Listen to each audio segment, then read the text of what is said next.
Hindi lahat ng nawawala sayang. Oh. Minsan, kailangan mo lang tanggapin na tapos na. Hindi lahat ng iniwan ay kawalan. Hindi lahat ng nawala ay dapat habulin. Kahit gaano mo pa kamahal. Kahit gaano pa kasaya noon. Kung hindi na ikaw ang pinipili, bakit mo ipipilit?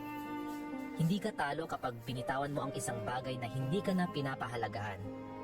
Panalo ka kasi pinili mong piliin ang sarili mo.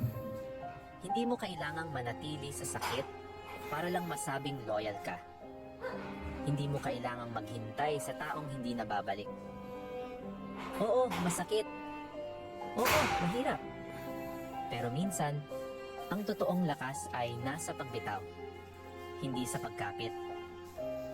Mas okay bang ipaglaban ang taong lumayo o piliin ang sarili kahit mag-isa? Comment mo sa baba.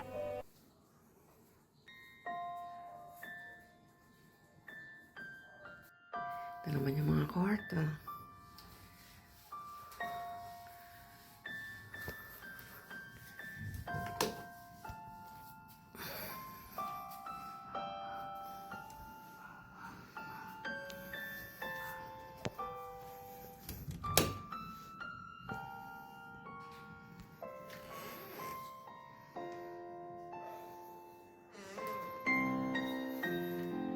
Ayan, big shout out kay Robin Mariel. Ayan sa aking manugang na naglinis ng aking bahay bago ko iniwan. Ayan, maraming salamat. Love it!